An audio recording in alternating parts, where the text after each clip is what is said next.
بسم اللہ الرحمن الرحیم۔ السلام علیکم ورحمۃ اللہ وبرکاتہ۔ کیا حال چال ہیں دوستو؟ خیر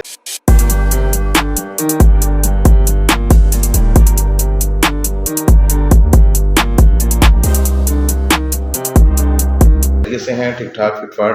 میرا نام ہے محمد تحسین اکرم اور میں آج آپ کی لائن ایک سٹوری بالا خاتون کے بارے میں تو آپ لوگ جانتے ہوں گے، اگر جو لوگ نہیں جانتے تو ان کو میں تھوڑی سی آج کی مختصر ہسٹری بتاتا ہوں۔ تو بالا خاتون جو ہے وہ سلطنت عثمانیہ کے بانی عثمان غازی کی بیوی تھیں۔ وہ ایک عزت دار گھرانے اور باوقار خاتون تھیں جن کا تعلق ایک علمی اور روحانی گھرانے سے تھا۔ ان کے والد شیخ عبد علی ایک مشہور اسلامی عالم، صوفی بزرگ اور عثمان غازی کے رہنما تھے۔ بالا خاتون اور عثمان غازی کی شادی نہ صرف ایک ازدواجی رشتہ تھا بلکہ یہ اسلامی اور سیاسی لحاظ سے بھی ایک اہم بندھن تھا۔ کہا جاتا ہے کہ شیخ عبد علی نے ایک خواب دیکھا جس میں عثمان کے سینے سے ایک درخت اگتا ہے جو پوری دنیا میں سایہ کرتا ہے۔ اس خواب کی تعبیر کے بعد انہوں نے اپنی بیٹی بالا خاتون کی شادی عثمان غازی سے کر دی۔ شادی کے بعد بالا خاتون نے عثمان کے ہر فیصلے میں ان کا ساتھ دیا اور ہمیشہ ان کی حوصلہ افزائی کرتی رہی۔ بالا خاتون ایک عقل مند اور ماہر خاتون تھیں۔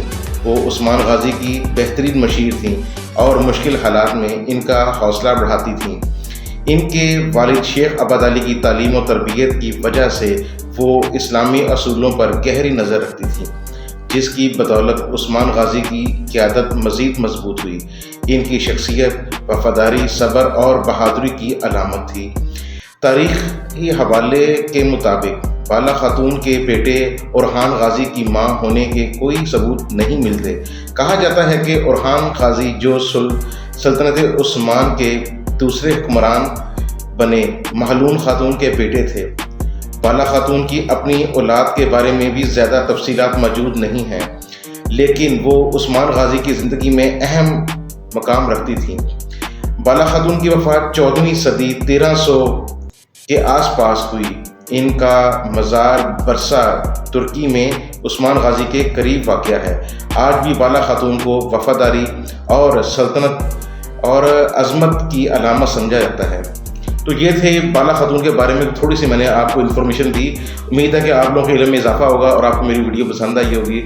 تو ملتے ہیں انشاءاللہ ایک نئے ولاگ کے ساتھ اور ایک نئی شخصیت کے اوپر بات کریں گے۔ اپنا خیال رکھیے گا۔ السلام علیکم ورحمۃ اللہ۔